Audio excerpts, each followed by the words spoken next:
भगलपुर राज्य के एक छोटे से गांव में रहता था माधव नाम का एक आदमी। माधव की गरीबी की हालत यह थी कि वह अपने परिवार के लिए ठीक से भोजन भी जूता नहीं पा रहा था। वह मेहनत मजदूरी करके अपने परिवार का पालन पोषण कर रहा था। कभी तो परिवार को भोजन मिल जाता तो कभी भूखे पेट ही सोना पड़ता। एक दिन माधव की पत्नी ने कहा, सुनिए जी, आपके पास धन तो है नहीं, सुबह को खाली तो शाम का नहीं पता। उस शाम को भोजन मिल जाए तो सुबह का नहीं पता, आखिर ऐसा कब तक चलेगा। मैं तो जैसे तैसे यह घर चला रही हूँ, मेरी मानो तो आप धन कमाने के लिए प्रदेश चले जाइए। इस प्रकार से तो हमारे परिवार का गुजारा नहीं चलेगा। अगर ऐसे ही चलता रहा तो हमारे बच्चों का पालन पोषण कैसे होगा। अपनी पत्नी की बात मानकर माधव धन कमाने के लिए गांव से निकल पड़ा। जंगलों के रास्ते चलता हुआ वह प्रदेश के लिए रवाना हो गया। काफी दूर तक यात्रा करने के बाद वह एक घने जंगल से गुजर रहा था। बेचारा माधव थक चुका था। तो उसने देखा कि एक छायादार बरगद का पेड़ है। उस पेड़ की ठंडी छाया देखकर माधव उस पेड़ के नीचे बैठकर आराम करने लगा कि तभी उसने देखा कि वहां पर एक सांप आया। सांप उस पेड़ पर चढ़ गया। माधव उस सांप को बड़े ही गौर से देख रहा था कि यह सांप इस पेड़ पर क्यों चढ़ रहा है, अभी क्या करने वाला है। तभी उसने देखा कि वृक्ष की एक डाल पर एक चीड़ा और चिड़िया का घोंसला था। उन पक्षियों के बच्चे घोंसले में रखे हुए थे।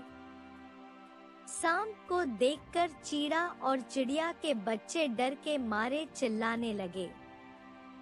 माधव यह देखते ही समझ गया कि दुष्ट सांप इन बच्चों को खाने के लिए आया है। माधव सोचने लगा, मेरे रहते हुए अगर सांप इन बच्चों को खा गया तो मुझे इसका पाप लगेगा। बच्चे तो बच्चे ही होते हैं, चाहे मनुष्य के हो या पक्षी के, हमेशा उनकी रक्षा करनी चाहिए। उधर वह सांप जब बच्चों के नजदीक पहुंच गया तब माधव भी झट से उस पेड़ पर चढ़ गया और उसने सांप को मार दिया। फिर वह बरगद के नीचे आकर लेट गया। थोड़ी ही देर के बाद चीड़ा और चिड़िया घोंसले में अपने बच्चों के पास वापस आ गए। बच्चों ने अपने माता पिता को सारी घटना के बारे में बताया और वह कहने लगी, माता पिता जी, आज इस पेड़ के नीचे जो आदमी लेटा है उसने ही हमारी जान बचाई है। हमें खाने के लिए एक भयंकर सांप आया था। इस मनुष्य ने उस भयंकर सांप को मार दिया और हमारे प्राण बचाए। अगर यह आदमी उस वक्त यहाँ पर ना होता तो हम जीवित नहीं होते। अब इसका हम पर बहुत ही एहसान हो चुका है। अपने बच्चों के मुंह से उस मुसाफिर की प्रशंसा सुनकर चीड़ा उस चिड़िया बहुत ही खुश हुए। तब वह पक्षी उस गरीब माधव के पास पहुँचे और कहने लगे, ए मनुष्य, आज तुमने हमारे बच्चों की जान बचाई है और हमें अपना ऋणी बना लिया है। हमें बताओ कि तुम कौन हो और कहाँ जा रहे हो। मैं गरीब आदमी हूँ और धन कमाने के लिए प्रदेश जा रहा था। सफर का थका हारा इस पेड़ के नीचे आराम करने लगा तो मेरी नजर उस सांप पर पड़ गई जो तुम्हारे बच्चों को खाने वाला था। मैंने तुरंत सांप को मारकर उनकी रक्षा की। पक्षी कहने लगी, भाई तुमने हम पर बहुत ही उपकार किया है। इस संसार में सबसे बड़ी खुशी बच्चों की होती है। बच्चों से अधिक प्रिय तो कोई भी किसी को नहीं होता। अब आप भी तो धन कमाने के लिए प्रदेश अपने बच्चों के लिए ही तो जा रहे हो। अब आपने हमारे बच्चों के जान बचाई है तो हम भी आपके बच्चों की भूख मिटाना चाहते हैं। तब उन पक्षियों ने बताया कि हम दोनों चिड़ा और चिड़िया कोई साधारण पक्षी नहीं है। हम हमेशा कीमती मोती खाते हैं और हमने सुना है कि मोती मनुष्यों के लिए बहुत ही मूल्यवान होते हैं। हम तुम्हें कुछ मोती देंगे, तुम उन मोतियों को बेचकर बाजार से कुछ खाने पीने का सामान ले आओ और आज से तुम यहीं पर रहकर हमारे बच्चों की रक्षा करना। हम रोज इसी तरह से कीमती मोती लाकर तुम्हें देते रहेंगे। उन पक्षियों की यह बात सुनकर माधव बहुत ही खुश हो गया। सोचने लगा, अगर मुझे यहीं से धन की प्राप्ति हो जाएगी तो मैं कहीं बाहर क्यों जाऊंगा। इसके बाद उन पक्षियों ने माधव को कुछ मोती दिए, जिन्हें बाजार में बेचकर वह अपने लिए खाने पीने का सामान ले आया। उस पेड़ के नीचे माधव ने एक झोपड़ी बना ली और फिर वहीं रहने लगा। अब उन पक्षियों की बच्चों की देखभाल करने लगा। अब तो वह पक्षी बिल्कुल ही निश्चिंत हो गए थे। उन्हें अपने बच्चों की रक्षा करने वाला जो मिल गया था।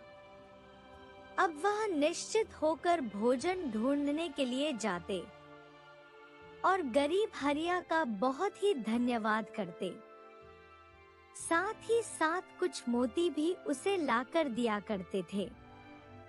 इसी तरह से उन पक्षियों की नौकरी करते हुए माधव को 5 महीने बीत गए। इधर उन पक्षियों के बच्चे भी बड़े हो गए थे। माधव को अपने परिवार और अपने बच्चों की याद आने लगी।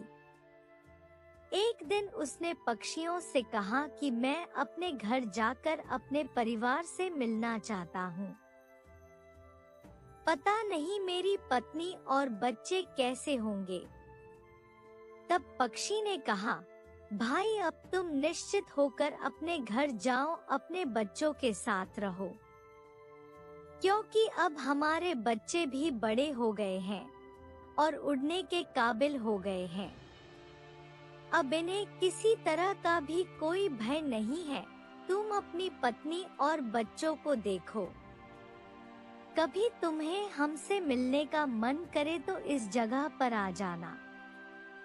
इतना कहकर चीड़ा और चिड़िया ने गरीब माधव को ढेर सारे मोती लाकर दिए। माधव ने वह बेशकीमती मोती एक पोटली में बांध लिए और अपने घर पहुंच गया। उसने वह मोती अपनी पत्नी को दिखाई तो उसकी पत्नी बहुत ही खुश हुई और पूछा, पतिदेव ये कीमती मोती तुम कहाँ से लेकर आए हो? तब माधव अपनी पत्नी से कहने लगा, भाग्यवान, पिछले 5 महीने से मैं एक चीड़ा और चिड़िया की नौकरी कर रहा हूँ। उन्होंने ही मुझे यह कीमती मोती दिए हैं।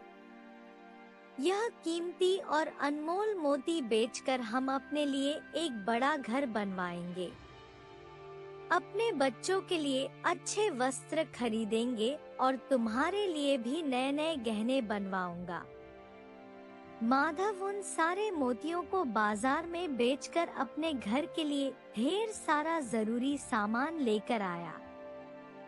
अब उसने अपने लिए एक नया घर भी बनवा लिया और वे लोग आराम की जिंदगी बिताने लगे। उस नगर में रतन सिंह नाम का एक राजा था। युद्ध के दौरान उसकी एक आंख में चोट लग गई थी, जिसके कारण एक आंख से उसे दिखाई नहीं देता था।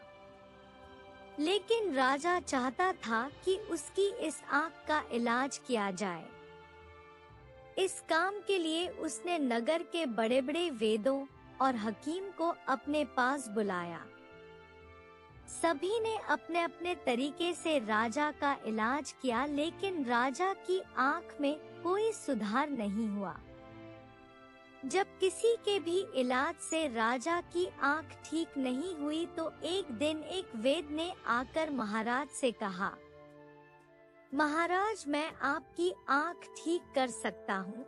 अगर एक चिड़े के बच्चे का मांस मिल जाए तो मैं एक ऐसी दवा बन सकता हूँ जिसे खाकर आपकी आंख ठीक हो जाएगी।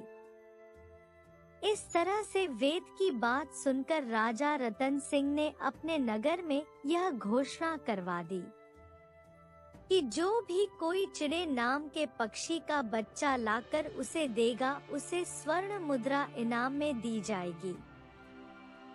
धीरे धीरे यह बात राजा रतन सिंह के पूरे नगर में फैल गई। सभी लोग चिड़ा पक्षी की तलाश में इधर-उधर लग गए, लेकिन किसी को भी चिड़ा नहीं मिल रहा था। एक दिन की बात है, माधव की पत्नी अपने पड़ोस में बैठकर कुछ औरतों से बातें कर रही थी। कुछ घर गृहस्थी की बातें चल रही थी। तभी बातों ही बातों में चीड़ा नाम के उस पक्षी की चर्चा छिड़ गई। एक औरत कहने लगी, बहन, क्या तुम्हें पता है कि हमारे नगर के महाराज ने चिड़ा पक्षी का बच्चा लाने का आदेश दिया है। चिड़ा पक्षी को लेकर आना कोई आसान बात नहीं है।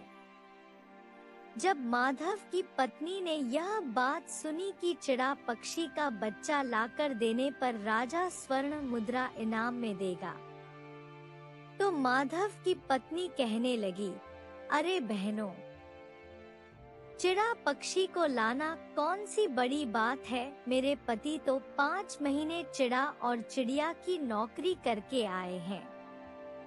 वह एक नहीं बल्कि कई पक्षी लेकर आ सकते हैं।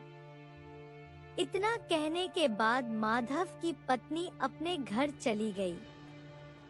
इधर आस पड़ोस की औरतों ने जब माधव की पत्नी से माधव की इतनी तारीफ सुनी तो सभी औरतों ने घर जाकर यह बात अपने पतियों को बताई।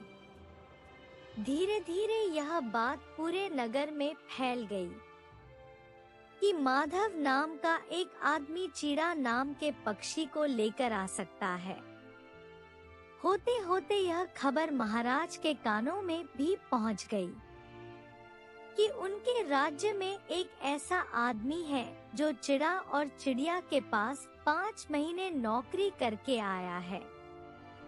राजा ने तुरंत आदेश देकर माधव को राज दरबार में बुलवाया। उनसे कहा, तुम तो चिड़ा और चिड़िया के पास रहकर आए हो, मुझे एक चिड़िया का बच्चा लाकर दे दो, तो इसके बदले में मैं तुम्हें मुंह मांगा इनाम दूंगा। इतनी बात सुनकर माधव घबरा गया और कहने लगा, महाराज, आप चाहे तो मेरे प्राण ले ले, परंतु मैं आपको चिड़े का बच्चा लाकर नहीं दे सकता। मैंने तो उन बच्चों की जान बचाई है, भला एक रक्षक भक्षक कैसे बन सकता है। उसके इनकार करने पर राजा रतन सिंह बहुत ही नाराज हुआ और कहने लगा, अगर तुमने मेरी बात नहीं मानी तो मैं तुम्हारी पत्नी और बच्चों का सिर कटवा दूंगा। मनुष्य की सबसे बड़ी कमजोरी यही होती है, जहां उसके बच्चों की सुरक्षा की बात आती है तो वह कुछ भी करने को मजबूर हो जाता है। राजा के मुंह से ऐसी बातों को सुनने के बाद माधव एकदम घबरा सा गया। उसने सोचा कि अब तो मुझे कुछ भी करके चीड़ा का बच्चा लाकर राजा को देना ही होगा। अब तो वह जब घर आया तो अपनी पत्नी से लड़ने लगा। कहने लगा, यह तुमने क्या किया, तुम्हें बिल्कुल भी अक्ल नहीं है। अब मैं कहाँ जाता हूँ और क्या करता हूँ? यह बातें तुमने पड़ोस की सभी औरतों को बता दी। और तभी धीरे धीरे राजा रतन सिंह तक पहुंच गई। हमें खाने के लिए भोजन दिया, रहने के लिए घर दिया और पहनने के लिए अच्छे वस्त्र दिए। मैं उनके साथ गद्दारी कैसे कर सकता हूँ? तुमने यह बात आस पड़ोस की औरतों को बताकर बड़ी ही भूल की है। तुम्हें अपने घर की बातें किसी दूसरे के साथ नहीं करनी चाहिए थी। हमारे घर की कितनी कमाई है, हमारी कमाई का क्या साधन है, यह कभी भी दूसरों को नहीं बताना चाहिए। किसी ने बिल्कुल सच कहा है, औरतों के पेट में कोई बात नहीं पचती। तुम्हारी यह गलती आज हमारे परिवार के लिए मौत का कारण बन चुकी है। यदि तुमने यह बात छुपा ली होती तो आज हम बिना किसी डर के आराम से जिंदगी बिता रहे होते। अब तो मुझे राजा की आज्ञा को पूरा करते हुए चीड़ा का बच्चा राजा को लाकर देना ही पड़ेगा, लेकिन ऐसा करने से मैं पापी कहलाऊंगा। जिन बच्चों की मैंने इतने दिनों तक देखभाल करी, जिन्हें मरने से बचाया, अब मैं किस तरह से उन्हें मौत के मुंह में डाल सकता हूँ? पत्नी कहने लगी, पतिदेव, अब जो भी हो, तुम्हें अपने बच्चों की जिंदगी बचाने के लिए यह पाप तो करना ही पड़ेगा। बेचारा लाचार माधव जंगल की तरफ चल पड़ा, जहाँ वह उन पक्षियों के बच्चों की देखभाल किया करता था। उधर माधव को अपने घोंसले के नजदीक आते देखकर चीड़ा और चिड़िया के बच्चे बहुत ही खुश होने लगे। तब उस पक्षी ने अपने बच्चों से कहा, बच्चों, तुम इतने खुश क्यों हो रहे हो? वह तुम में से किसी एक को लेने के लिए आ रहा है। तुम में से कौन है जो आज उसके साथ जाकर उसके बच्चों की जान बचाएगा? लेकिन एक बात याद रखना कि तुम में से जो भी उसके साथ जाएगा, वह कभी लौटकर नहीं आएगा। वह नगर के राजा का भोजन बन जाएगा। बच्चे कहने लगे कि आप ऐसा क्यों कह रहे हैं? पक्षी ने उन्हें बताया कि बच्चों, यहाँ का जो राजा है, उसकी आँख का इलाज करवाने के लिए वेद ने उसे सलाह दी है कि उसे चीड़े के बच्चे का मांस खाना चाहिए। इसीलिए वह तुम दोनों में से किसी एक को लेने के लिए आ रहा है।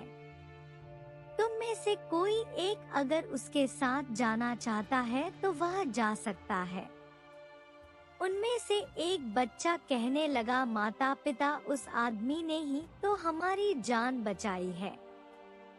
अगर आज खुद उस आदमी पर बड़ी मुसीबत है तो ऐसे समय में हमें भी उसकी सहायता करनी चाहिए, चाहे हमारी जान ही क्यों ना चली जाए। जब माधव उस पेड़ के नीचे पहुंचा तो उसने चीड़ा और चिड़िया को अपना दुख बताया। पक्षी माधव से कहने लगा, भाई, तुम चिंता मत करो, हमारे बच्चे तुम्हारे साथ जाने को तैयार हैं। तुम इनमें से किसी एक को अपने साथ ले जा सकते हो। माधव उनमें से एक चिड़िया के बच्चे को उठा लिया और वापस महल की तरफ लौट गया। चीड़े के उस बच्चे को माधव ने राजा को दे दिया। राजा ने पक्षी को पिंजरे में बंद करवाया और अपने नौकर से कह दिया कि वह सुबह इस पक्षी का नाश्ता करेगा। नौकर ने वह पिंजरा ले जाकर महल में रख दिया। अब क्या हुआ कि राजा रतन सिंह का एक बेटा था। उसे पशु पक्षियों से बहुत ही प्यार था। उसे इस बात का नहीं पता था कि यह पक्षी उसके पिता के खाने के लिए लाया गया है। वह अपने कुछ मित्रों के साथ उसी जगह पर घूम रहा था जहां पक्षी का वह पिंजरा रखा गया था। राजकुमार ने जब एक सुंदर पक्षी को पिंजरे में देखा तो उसके साथ खेलने लगा। तभी राजकुमार के एक मित्र ने कहा, राजकुमार, इस पक्षी को पिंजरे से बाहर निकालो, यह कितना सुंदर पक्षी है। यह पिंजरा इसके लिए बिल्कुल भी ठीक नहीं है, हम इसे आजाद कर देते हैं। अपने मित्र की बात सुनकर राजकुमार ने पक्षी को पिंजरे से बाहर निकाल दिया। जैसे ही वह पिंजरा खुला, पक्षी का बच्चा आकाश में उड़ गया। जब यह बात राजा तक पहुंची कि राजकुमार ने चीड़े के बच्चे को छोड़ दिया है और अब उसकी आंख का इलाज करना बड़ा ही मुश्किल है। यह बात सुनकर राजा को बहुत ही क्रोध आया। राजा ने तुरंत राजकुमार को अपने पास बुलाया और गुस्से में उसे कहने लगा, अरे नादान लड़के, तूने उस पक्षी के बच्चे को छोड़ क्यों दिया? राजकुमार बहुत ही घबरा गया था और कहने लगा, पिताजी, मैं तो उसके साथ खेलना चाहता था। अपने बेटे की बात सुनकर राजा को इतना क्रोध आया कि उसने अपने बेटे को देश निकालने की सजा दे दी। सैनिक राजकुमार को लेकर नगर की सीमा के बाहर छोड़ आए। इधर वह चिड़िया का बच्चा उड़कर अपने माता पिता के पास पहुंच गया। उसने सारी बात उन पक्षियों को बता दी कि मुझे राजा के बेटे ने आजाद किया है। पक्षियों ने जब अपने बच्चे की बात सुनी तो कहने लगे, राजा के बेटे ने तुम्हें आजाद तो करवा दिया, लेकिन वो खुद संकट में फंस गया है। उसके दुष्ट पिता ने उसे नगर से बाहर निकाल दिया है। उसके जीवन की जिम्मेदारी अब तुम्हारे ऊपर है। तुम जाओ और जाकर उसकी सहायता करो। चीड़ा का बच्चा राजकुमार की सहायता करने के लिए उसके पास पहुंच गया। राजकुमार ने जब देखा तो समझ गया कि यह तो वही पक्षी है जिसे मैंने पिंजरे से आजाद करवाया था। राजकुमार ने कहा, अरे पक्षी, तुम्हारी वजह से मेरे पिता ने मुझे नगर से निकाल दिया, अब तुम ही बताओ मैं क्या करूं? पक्षी कहने लगा, तुम चिंता मत करो, तुमने मेरी जान बचाई थी, इसीलिए मैं तुम्हारी सहायता के लिए आया हूँ। अब दुख और सुख में मैं तुम्हारे साथ ही रहूंगा। अब राजकुमार खुश हो गया। उसे पक्षी के रूप में ही सही काम से कम एक साथी तो मिल ही गया। इसके बाद वह पक्षी राजकुमार के साथ एक दूसरे नगर में जा पहुंचा। चलते चलते वह दोनों एक सुंदर बगीचे में पहुँचे। उस बगीचे में उस नगर के राजा की पुत्री भी अपनी सहेलियों के साथ घूमने आया करती थी। राजकुमारी का नाम था इंद्रा। वह बहुत ही सुंदर और खूबसूरत थी। उसकी खूबसूरती की चर्चाएं पूरे नगर में फैली हुई थी। राजकुमार और वह पक्षी जब उस बगीचे में बैठे हुए थे कि तभी राजा की बेटी इंद्रा अपनी सहेलियों के साथ बगीचे में घूमने के लिए आ गई। राजकुमारी को देखकर राजकुमार तो पेड़ के पीछे छुप गया, परंतु वह पक्षी राजकुमारी के सामने पहुंच गया। राजकुमारी ने जब उस सुंदर पक्षी को देखा तो वह उसे बहुत ही पसंद आया। वह पक्षी को पकड़ लेना चाहती थी, मगर पक्षी उसकी पकड़ में नहीं आया। इधर राजकुमार भी राजकुमारी इंद्रा की सुंदरता पर मोहित हो चुका था। वह मन ही मन में उसे प्रेम करने लगा। थोड़ी देर के बाद राजकुमारी वापस अपने महल में लौट गई, जबकि राजकुमार पूरी तरह से राजकुमारी के प्रेम में पड़ गया था। उसकी ऐसी हालत देखकर पक्षी ने कहा, मित्र, तुम चिंता मत करो, मैं अवश्य ही राजकुमारी से मिलूंगा और तुम्हारी सहायता करूंगा। इतना कहकर वह पक्षी उड़कर राजकुमारी के महल के नजदीक से गुजरने लगा। वापस आकर उसने राजकुमार से कहा, मित्र, राजकुमारी के महल में तो बहुत ही कड़ा पहरा है, इसीलिए उससे मिलना बहुत ही कठिन है। लेकिन आज रात को मैं उसके कमरे में अवश्य जाऊंगा। तुम मुझे अपना रुमाल दे दो। इसके बाद रात के समय वह पक्षी उड़ा और खिलड़की के रास्ते वह राजकुमारी के पास जा पहुंचा। उसने राजकुमार का दिया हुआ रुमाल रखा और आपसी में राजकुमारी के चुनरी लेकर वहां से उड़ गया। सुबह जब राजकुमारी की नींद खुली तो उसने देखा कि उसके कमरे में एक पुरुष का रुमाल था और उसके खुद की चुनरी वहां से गायब थी। जब उसने देखा तो सोचने लगी कि अवश्य ही रात को मेरे कमरे में कोई पुरुष आया था। उसने सिपाहियों को बुलाया और कहने लगी, क्या आप लोग इसी तरह से पहरा देते हो कि रात के समय कोई पुरुष मेरे कमरे में आ गया था? अब तो राजकुमारी का पहरा और भी कड़ा कर दिया गया। फिर एक रात वह पक्षी उड़ा और राजकुमारी के कमरे में राजकुमार का लिखा हुआ प्रेम पत्र छोड़ कर आ गया। सुबह जब राजकुमारी ने जब वह पत्र पढ़ा तो उसमें लिखा था, प्रिय राजकुमारी, मैंने जब से तुम्हें देखा है तुमसे प्रेम करने लगा हूँ। अब मैं तुम्हारे बिना जीवित नहीं रह सकता।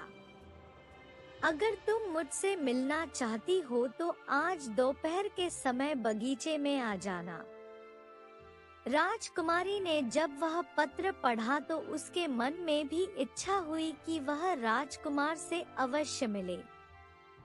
दोपहर के समय वह अकेले जब बाग में पहुंची तो उस समय वहां पर उसे कोई नहीं दिखाई दिया। सिर्फ वह पक्षी ही इधर से उधर उड़ रहा था।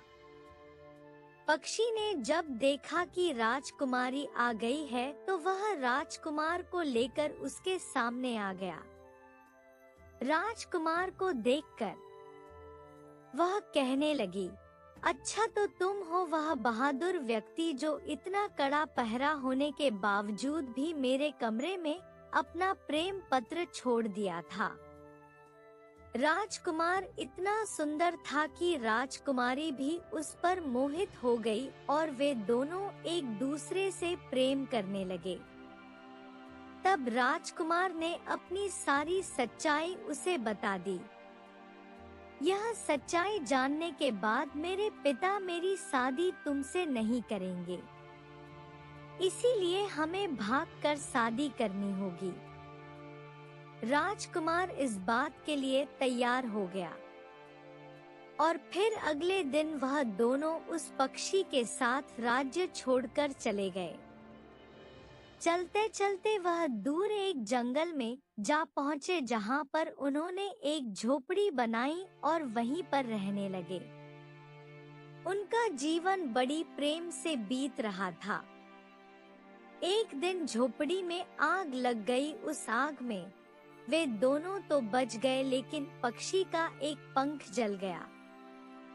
पक्षी कहने लगा, अब तुम दोनों को अपने पिता रतन सिंह के महल में चले जाना चाहिए, क्योंकि मुझे लगता है इतना समय बीत जाने के बाद अब उन्हें भी तुम्हारी याद आती होगी और तुम्हारा विवाह के बारे में जानकर वह अवश्य ही तुम्हें माफ कर देंगे। लेकिन मैं तो अभी नहीं आ सकता क्योंकि मेरा एक पंख जल गया है। मुझे यहीं पर रहकर अपने पंख के उगने का इंतजार करना होगा। पक्षी की बात मानकर वे दोनों जंगल से निकल गए। आगे बढ़ने पर रास्ते में एक नदी थी। दोनों नाव पर सवार होकर नदी पार करने लगे।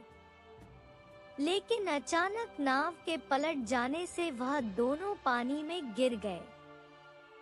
पानी में बहते बहते वह दोनों दूर निकल गए।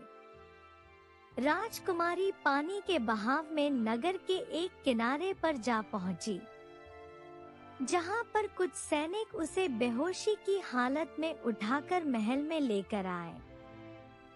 उस नगर के राजा ने जब राजकुमारी को देखा तो उसकी सुंदरता पर वह मोहित हो गया। राजकुमारी के होश में आने पर वह कहने लगा, प्रिय, मैं तुमसे शादी करना चाहता हूँ। राजकुमारी बहुत ही बुद्धिमान थी। उसने सोचा कि अगर मैं इस समय राजा को साफ इनकार कर दूंगी तो यह मेरे साथ जबरदस्ती करेगा। महाराज, मुझे सोचने के लिए कुछ समय दीजिए, मैं अवश्य आपसे विवाह करूंगी। राजा इस बात पर तैयार हो गया। अब वह राजकुमारी इस महल में रहने लगी। वह गरीबों को भोजन करवाने लगी। दूसरी तरफ राजकुमार बहता हुआ इस नगर के दूसरे किनारे पर जा निकला। भटकते भटकते वह महल में जा पहुंचा, जहां राजकुमारी गरीब लोगों को भोजन करवाती थी। राजकुमारी ने उसे पहचान लिया और उसे एकांत में अपने साथ ले गई। उसने राजकुमार से कहा, प्रिय राजकुमार, हमें यहाँ से निकलने का कोई रास्ता ढूंढना होगा। तुम मेरी मानो तो अपना भेष बदलकर इसी राजा के यहाँ पर नौकरी कर लो। जिस दिन हम दोनों को मौका मिलेगा हम यहाँ से भाग जाएंगे। और राजकुमार ने ऐसा ही किया। भेष बदलकर वह राजा के यहाँ पर नौकरी करने लगा। एक दिन की बात है, जब राजकुमारी उसका नौकर दोनों पक्षियों को दाना डाल रहे थे कि तभी वह पक्षी भी वहाँ पर उड़ता हुआ आया। उसका पंख ठीक हो चुका था। उसने राजकुमारी को पहचान लिया। उनके पास जाकर उनका हालचाल पूछा। तब राजकुमारी ने उसे पूरी घटना बता दी कि वे किस तरह से यहाँ पर आकर फांस चुके हैं। पक्षी ने कहा, आप चिंता ना करें, मैं आ गया हूँ। मैं आप दोनों को यहाँ से निकलवा दूंगा। और फिर वह राजकुमारी से कहने लगा, राजकुमारी जी, आप ऐसा कीजिएगा कि महल के पहरेदारों को स्वयं अपने हाथों से भोजन तैयार करवाकर खिलाएगा। जब वे लोग गहरी नींद में सो जाएंगे, तब मैं उड़ते हुए आपके कमरे में आऊंगा और आपको इस बात की सूचना दूंगा। इस मौके का फायदा उठाकर हम सभी यहाँ से भाग जाएंगे। और फिर इस योजना के अनुसार सारा काम किया गया। राजकुमार, राजकुमारी और पक्षी उस महल से भाग गए। नगर की सीमा से बाहर आने के बाद पक्षी ने राजकुमार से कहा, राजकुमार, अब तुम राजकुमारी के साथ अपने पिता के राज्य वापस लौट जाओ। मुझे पक्का विश्वास है कि वह आप दोनों को स्वीकार कर लेंगे। पक्षी के कहने पर वह जब अपने पिता के सामने गया तो इतने समय के बाद अपने बेटे को देखकर महाराज की आंखों में आंसू आ गए। उन्हें अपने किए पर बहुत ही पश्चाताप हो रहा था। उन्होंने अपने बेटे को गले से लगा लिया। जब उन्होंने अपने पुत्रवधू को देखा तो और भी प्रसन्न हुए।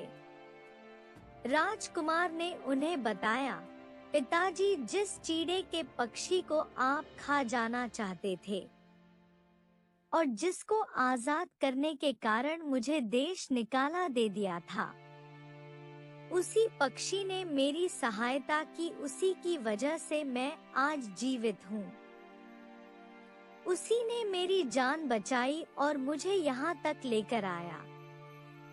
राजकुमार की यह बात सुनकर रतन सिंह ने उस चीड़े पक्षी का बहुत ही धन्यवाद किया। और उस दिन से उसने अपने राज्य में घोषणा करवा दी कि उसके राज्य में कोई भी पशु पक्षियों को नहीं मारेगा। पक्षी उड़कर अपने माता पिता के पास लौट गया और राजकुमार अपनी पत्नी के साथ एक सुखमय जीवन बिताने लगा।